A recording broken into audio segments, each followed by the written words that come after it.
Guys, welcome to the channel. This is Firdaus Jabeen और आज हम डिस्कस करेंगे 15 MCQs आईसीटी पर, जो कि बहुत ही इंपॉर्टेंट है। और आईसीटी के कॉन्टेक्स्ट में कुछ टॉपिक्स जो बहुत ही इंपॉर्टेंट है, जैसे कि ईमेल, इन पर क्वेश्चंस बनते ही बनते हैं। एक्रोनीम्स, एब्रीविएशंस के फुल फॉर्म, कुछ बेसिक टर्मिनोलॉजीज़, ठीक है, वेब ब्राउज़र, सॉफ्टवेयर, इंटरनेट, ये सारी चीज़ों पर आपका एक अच्छा पकड़ होना चाहिए। तो जो मेरी वीडियो को पहली बार देख रहे हैं वो प्लीज़ मेरे चैनल को सब्सक्राइब कर ले और बेल आइकन प्रेस कर दे। और साथ साथ क्विज़ एक्टिव है लॉजिकल रीजनिंग पर और पेपर 1 पर, तो आप उनको एक्सेस कर सकते हैं। लिंक आपको डिस्क्रिप्शन बॉक्स में मिल जाएगी। और लिंक एक्टिव है 31 मार्च तक, और लॉजिकल रीजनिंग की क्विज़ लिंक एक्टिव है 15 मार्च तक। तो शुरू करते हैं। सबसे पहला सवाल है 1 GB इक्वल्स टू 1 GB कितने किलोबाइट, मेगाबाइट, टेराबाइट या गीगाबाइट के बराबर होता है? तो 1 GB बराबर होता है 1024 मेगाबाइट, जिसको हम MB भी बोलते हैं, ठीक है। तो हम इनका पूरा एक रिलेशन देखेंगे कि किलोबाइट मेगाबाइट से किस प्रकार से संबंधित है, मेगाबाइट का टेराबाइट या टेराबाइट का गीगाबाइट, बाइट का बिट के साथ। तो यहाँ पर देखो, जो 8 बिट होता है वो 1 बाइट के बराबर होता है, ठीक है। 1024 बाइट 1 KB के बराबर, 1024 KB 1 MB, इसी प्रकार से 1024 MB 1 GB और 1024 GB 1 TB के बराबर। तो इधर जो देख रहे हो ना, सारी की सारी जो यूनिट है वो 1024 है। और आपको इधर से याद रखना है, सबसे पहले बाइट से KB, KB से MB, MB से GB और TB मूव करेगा। एक्सेप्शन केस होता है 8 बिट बराबर होता है 1 बाइट और 4 बिट होता है 1 निबल के बराबर। आप इन दोनों को याद रखो और इस सिनेरियो में बस ऑर्डर को याद रखो, फिर आप अपने आप इनको अरेंज कर लोगे, ठीक है। तो ये बहुत ही ज़्यादा इम्पॉर्टेंट है इनका रिलेशनशिप को जानना। नेक्स्ट देखेंगे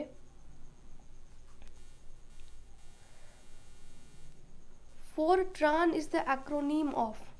अब एक्रोनीम मतलब आपको फुल फॉर्म बताना है। File transfer, format translation, formula translation और फ्लॉपी ट्रांसलेशन। तो इसका करेक्ट आंसर है फॉर्मेट ट्रांसलेशन। और फोरट्रान का संबंध किस जनरेशन से है, आप कमेंट बॉक्स में कमेंट करके बताइए, ठीक है। अब आगे बढ़ते हैं। गूगल क्या है? ऑप्शन है web browser, search engine, URL या फिर डोमेन नेम। तो गूगल एक सर्च इंजन का नाम है, ठीक। और यदि आपसे पूछे कि गूगल क्रोम क्या है, तो गूगल क्रोम एक वेब ब्राउज़र का नाम है। कुछ चीज़ें मैं आपको यहाँ पर बताती हूँ, जैसे कि वेब ब्राउज़र में गूगल क्रोम हो गया, और हो जाएगा आपके पास सफारी, फिर मोजिला फायरफॉक्स, ओपेरा। तो ये सारी की सारी चीज़ें क्या है, वेब ब्राउज़र है। वेब ब्राउज़र का काम क्या है? वेब ब्राउज़र का काम ये है कि जो भी वेबसाइट है उनके वेब पेजेस को ये खोलकर आपको देता है। मतलब आप किसी भी वेबसाइट को एक्सेस वेब ब्राउज़र के माध्यम से करते हैं। दूसरा है सर्च इंजन। तो सर्च इंजन के अंदर गूगल तो आ गया, ठीक है। और भी कुछ सर्च इंजन जैसे कि याहू, डक गो, तो ये सारे के सारे सर्च इंजन हैं, ठीक। URL और डोमेन नेम क्या है, हम इनको आगे देखेंगे। आगे बढ़ते हैं। जूम एप्लीकेशन क्या है? ऑप्शन है instant messaging app, video conferencing app, audio conferencing app या फिर सर्च इंजन। तो सर्च इंजन आपको पता है क्या है, वो मैंने बता दिया, तो ये ऑप्शन एलिमिनेट। अगला है जूम। जूम मीट कोविड के टाइम में बहुत ज़्यादा पॉपुलर हुआ, तो ये है वीडियो कॉन्फ्रेंसिंग ऐप, ठीक है। वीडियो कॉन्फ्रेंसिंग ऐप के अंदर और भी पॉपुलर एप्लीकेशन है, जैसे कि गूगल मीट, ये भी एक जूम एप्लीकेशन की तरह एक वीडियो कॉन्फ्रेंसिंग ऐप है। इसमें आएगा वेबएक्स या फिर आपका हो गया गूगल डुओ। तो ये सारे के सारे क्या है, एक वीडियो कॉन्फ्रेंसिंग ऐप है।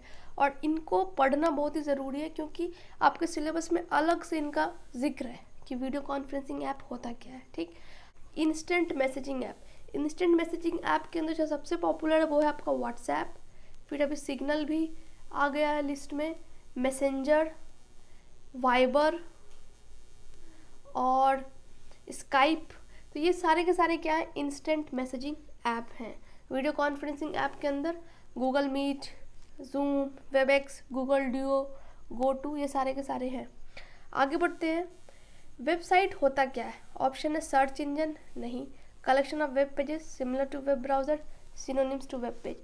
तो वेबसाइट जो है ना, एक साइट है, किस चीज़ का? वेब पेजेस का। तो करेक्ट आंसर है सेकंड, तो एक आपके पास वेबसाइट है, इसके अंदर बहुत सारी वेब पेजेस होती हैं, ठीक है। तो इसका एक पूरा कलेक्शन है जिसको हम कहते हैं वेबसाइट, ठीक है। और किसी भी वेबसाइट की जो पहचान है वो होती है उसका डोमेन नेम।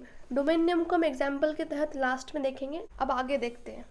आगे है कि CBT स्टैंड्स फॉर, CBT का फुल फॉर्म क्या है? Central basic training, computer based testing, computer basic test, none. तो CBT का फुल फॉर्म होता है कंप्यूटर बेस्ड टेस्टिंग। जो आप NTA एग्ज़ाम कंडक्ट कराती है नेट का, तो वो CBT है, कंप्यूटर के माध्यम से वो टेस्टिंग कर रही है, ठीक है। तो ये होता है कंप्यूटर बेस्ड टेस्टिंग।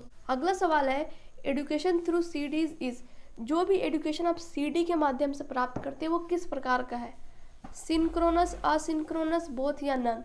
तो इसका करेक्ट आंसर है असिंक्रोनस। अब आपको यहाँ पर दो चीज़ें समझनी है कि सिंक्रोनस और असिंक्रोनस होता क्या है।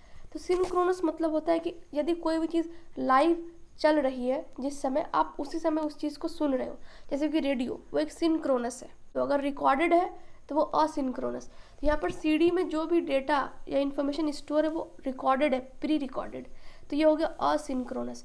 यदि लाइव ब्रॉडकास्टिंग हो रही है किसी भी चीज़ का TV चैनल पर, या लाइव स्ट्रीमिंग हो रही है YouTube पर, या कोई लाइव जा रहा है Instagram पर, तो वो होता है सिंक्रोनस, ठीक है। एक ही समय में जो उधर से आपको मैसेज भेजने वाला है वो भी प्रेजेंट है, आप भी प्रेजेंट है, ठीक है। तो वो होता है सिंक्रोनस। यदि आप मानो आप किसी लाइव स्ट्रीम को लेट ज्वाइन करते हो तो आप पीछे की चीज़ें छूट जाएंगी आपकी, ठीक है। लेकिन असिंक्रोनस में ऐसा नहीं होता है।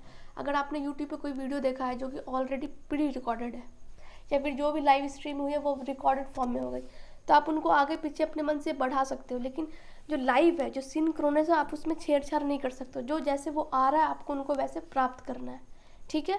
तो सिंक्रोनस मीडियम के साथ प्रॉब्लम ये है कि फ्लेक्सिबल नहीं है, अपने आप अपने हिसाब से उसको चला नहीं सकते। लेकिन असिंक्रोनस में क्या है, चीज़ें प्री रिकॉर्डेड है, जब मन चाहा उसको यूज़ किया, उसको एक्सप्लॉइट करा, जो भी आपकी ज़रूरत है उसको पूरा किया। तो CD का वही हाल है कि जब मन हुआ CD को डाला लैपटॉप में या जहाँ भी, और उसको एक्सेस करा और उसकी इन्फॉर्मेशन को रीड करा, ठीक है। आगे बढ़ते हैं। अगला सवाल है the FM radio which broadcast programs contributed by IGNOU is. FM radio, एक FM रेडियो का प्रोग्राम है जिसको IGNOU ब्रॉडकास्ट करता है। तो इनमें कौन है? ज्ञानवाणी, ज्ञान दर्शन, एडुसैट या नन।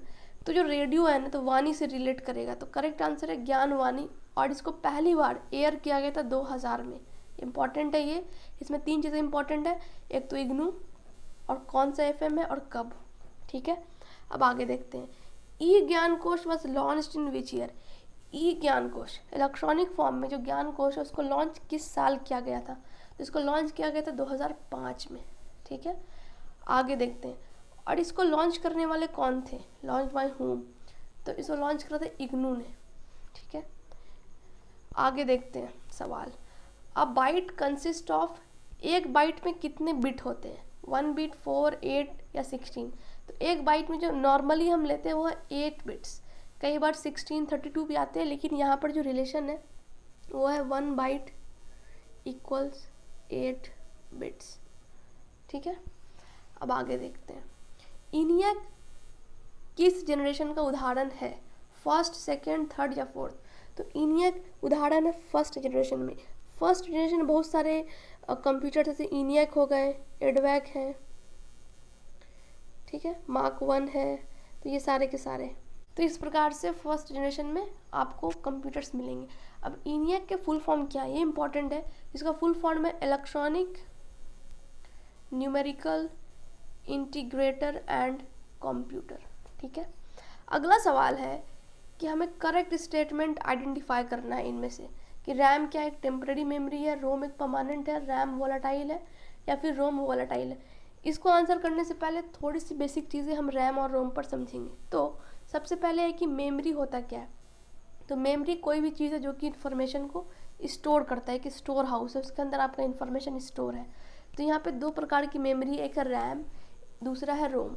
रैम होता है रैंडम एक्सेस मेमोरी, रोम होता है रीड ओनली मेमोरी। देखो, रैंडम एक्सेस मेमोरी का दूसरा नाम है मेन मेमोरी। ये टेम्पररी है, इसलिए ये वोलाटाइल है। अब ये टेम्पररी और वोलाटाइल क्यों है? क्योंकि जब आप कंप्यूटर को ऑन करते हो तो उस समय हार्ड डिस्क से कुछ इंस्ट्रक्शन कॉपी होकर रैम पे जाती है, ठीक। और जैसे ही आपने उसको ऑफ करा कंप्यूटर को, वो सारी की सारी डेटा डिलीट हो जाती है, इसलिए ये टेम्पररी मेमोरी होता है। फिर से आप जब दोबारा कंप्यूटर ऑन करोगे तो फिर से सेट ऑफ इंस्ट्रक्शन कॉपी होगी। तो एक बार में जब ऑन से लेके ऑफ के बीच में जो डेटा है वो उतने समय तक के लिए होता है, जैसे ही ऑफ करा डेटा ख़त्म। इसका मतलब वोलाटाइल हो गया। वोलाटाइल मतलब जो चीज़ें ख़त्म होती हैं, डिस्ट्रॉय होती हैं, इसलिए इसको हम टेम्पररी मेमोरी कहते हैं। लेकिन यहाँ पे बहुत स्ट्राइकिंग चीज़ ये है कि इसको हम मेन मेमोरी कहते हैं, ठीक है, ये इंपॉर्टेंट है। अब देखो इसका ठीक उल्टा है रोम। सबसे पहले रोम का फुल फॉर्म हो गया रीड ओनली मेमोरी, कि आप सिर्फ इसको पढ़ सकते हो, आप इसमें कुछ भी चेंजेस अपने मन से कुछ भी चीज़ें नहीं कर सकते हो। जो भी चीज़ें मैन्युफैक्चरर द्वारा इसमें डाल दी गई है वो इसमें रहता है। इसको हम परमानेंट मेमोरी बोलते हैं, क्योंकि हमेशा रहता है। ये टेम्पररी है क्योंकि हर कंप्यूटर के ऑफ होने के बाद मेमोरी जो है वो डिलीट हो जाती है। तो ये परमिट करता है कि रीडर जो है इसे सिर्फ पढ़ पाए, ठीक है। तो आपको रैम और रोम समझ आ गया, ये बहुत ही इंपॉर्टेंट है। आप इसको मतलब अफोर्ड नहीं कर सकते कि इसको बस नज़रअंदाज कर दिया, बिल्कुल नहीं। रैम और रोम आपको पता होना चाहिए। तो अब हम क्वेश्चंस की तरफ देखते हैं। रैम एक टेम्पररी मेमोरी है, जी हाँ। अगर ये टेम्पररी है तो मतलब ये वोलाटाइल भी है, तो ये भी करेक्ट। रोम एक परमानेंट है, जी। रोम एक वोलाटाइल है, नहीं। रोम नॉन वोलाटाइल है, वो डिस्ट्रॉय नहीं होता है। एक बार मैन्युफैक्चरिंग के टाइम में उसमें जो भी सेट ऑफ इंस्ट्रक्शन डेटा डल गई वो रहता है, ठीक है, परमानेंटली रहता है। आगे देखते हैं। LSI is associated with which generation. LSI का संबंध किस जनरेशन से है? तो LSI का फुल फॉर्म होता है लार्ज स्केल इंटीग्रेशन, मतलब बड़े लेवल पे आप इंटीग्रेट करते हो चीज़ों को। तो ऑप्शन है फर्स्ट, सेकेंड, थर्ड, फोर्थ। तो करेक्ट आंसर है फोर्थ जनरेशन। इसमें LSI होता है और थर्ड जनरेशन में SSL स्मॉल स्केल लेवल पर इंटीग्रेट करते हैं। तो इसमें जो इंटीग्रेशन है वो किसका होता है? माइक्रो प्रोसेसर का। और SSL में होता है इंटीग्रेटेड चिप्स, जिसको ICS भी बोलते हैं, ठीक है। अब आगे बढ़ते हैं। अगला सवाल है और लास्ट है कि आपको इसमें डोमेन नेम पता करना है, ठीक है।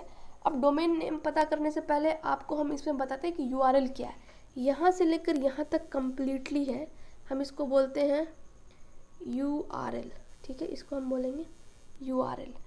अब यहाँ से लेकर यहाँ तक का जो हिस्सा है इसको हम बोलते हैं डोमेन नेम, ठीक है। और डोमेन नेम जो है वो किसी भी वेबसाइट की आइडेंटिफिकेशन देती है, ठीक है। जो भी अगर वेबसाइट है हिस्ट्री नेट JRF क्लासेस, तो उसको आइडेंटिटी देता है। अब इसमें हम डिस्टिंक्शन करेंगे कि इसे क्या क्या पार्ट है। तो ये जो बीच का पार्ट है हम इनको बोलते हैं सेकेंड लेवल डोमेन, ठीक। ये पहला पार्ट को हम बोलेंगे थर्ड लेवल डोमेन या फिर सब लेवल डोमेन, ठीक है। और ये लास्ट .com, इनको हम बोलते हैं टॉप लेवल डोमेन। इसका दूसरा नाम भी है एक्सटेंशन, ठीक है। तो एक्सटेंशन वो चीज़ होती हैं जिसमें डॉट लगा हो, उसके बाद दो एलिमेंट हो, सॉरी नॉट एलिमेंट, दो अक्षर हो या फिर तीन हो, ठीक है। तो हम आपको एग्जांपल देते हैं अलग अलग एक्सटेंशंस के। तो इसको थोड़ा रब कर लेते हैं, जैसे कि यहाँ के एरिया को, ठीक है। देखो एक्सटेंशन में आपके पास क्या क्या हो सकता है? .edu अगर एडुकेशन है, .org किसी भी संस्था ऑर्गेनाइजेशन को लेकर, .com तो है कॉमर्स कमर्शियल, फिर .mil military service, .net internet service. इसी प्रकार से हर कंट्री का भी अपना अपना एक्सटेंशन होता है। जैसे कि इंडिया का होता है .in, ठीक है। UK का होता है .uk, फ्रांस का होता है .fr, ठीक है। तो आप इनसे भी आइडेंटिफाई कर सकते हो अच्छा ये किस कंट्री से है। .gov भी होता है जो गवर्नेंस से रिलेटेड हो। तो इस प्रकार से डोमेन नेम है, इस प्रकार से URL है जो कंप्लीट होता है। अब यहाँ पर आपको एक और चीज़ दिख रही होगी, पेपर 1, ठीक है। तो ये जो पहला चीज़ होता है डोमेन नेम के बाद जो शुरू होता है उसको हम बोलते हैं फाइल पाथ, ठीक है। इसके आगे फिर एंकर और भी चीज़ें आती है, लेकिन अभी के लिए डोमेन नेम समझना ज़रूरी है कि डोमेन नेम होता क्या है, URL हम किसको कहते हैं। और एक और चीज़, URL का फुल फॉर्म भी आपको जानना ज़रूरी है, तो हम इसको यहाँ पे लिख देते हैं। URL का फुल फॉर्म होता है यूनिफॉर्म रिसोर्स लोकेटर। और जितने भी एक्रोनीम है और एब्रीविएशंस हैं ICT के अंदर, ये बहुत ही ज़्यादा इम्पॉर्टेंट है। आपसे सवाल पूछे जाएंगे कि इसका फुल फॉर्म क्या है, ये कंप्यूटर किस जनरेशन से है, ईमेल में जो प्रोसेस है, जो भी टर्मिनोलॉजीज रिलेटेड है ईमेल से। आईसीटी में बहुत ही बेसिक चीज़ें जाननी है, और साथ में गवर्नमेंट ने क्या इनिशिएटिव्स लिए हैं आईसीटी के आने के बाद से, तो ये सारी चीज़ें भी जानना बहुत ही ज़रूरी हो जाता है, क्योंकि आपका जो सिलेबस है उसमें आपको डिजिटल इनिशिएटिव्स पढ़ना है कि higher education, lower primary secondary level पर सरकार ने क्या काम किए हैं कि आप आईसीटी का इस्तेमाल करते हो, फिर क्या क्या गवर्नेंस में किस प्रकार से आपने आईसीटी का इस्तेमाल करा है, ठीक है। तो ये सब बहुत इंटरेस्टिंग है जानना, तो हम उनको जब कंसेप्ट वीडियो बनाएंगे तो उसमें कंटिन्यू करेंगे, लेकिन एमसीक्यूज को करते जाओ, बहुत ही इंपॉर्टेंट है। तो गाइज आज के लिए बस इतना ही। यदि इस वीडियो ने आपकी मदद 1% भी करी है कि आपके कुछ भी कंसेप्ट क्लियर हुए हैं, तो आप प्लीज़ इसे लाइक करें, शेयर करें और सब्सक्राइब करें। आप हमें इंस्टाग्राम पर फॉलो कर सकते हैं। इंस्टाग्राम पर फॉलो करने का एडवांटेज ये है कि जो भी क्विज़ आती हैं, क्योंकि हम मंथली क्विज़ लॉन्च करते रहते हैं, एवरी 15 डेज़, एवरी 10 डेज़, इस प्रकार से, तो आपको सारे के सारे क्विज़ लिंक का अपडेट वहाँ पर मिलेगा इंस्टाग्राम पर। और अगर यदि आपको पीडीएफ मटेरियल चाहिए, जैसे इसके नोट्स चाहिए, पीडीएफ चाहिए, तो आप हमें टेलीग्राम पर ज्वाइन करें, आपको वहाँ पर मटेरियल्स मिल जाएंगी। धन्यवाद।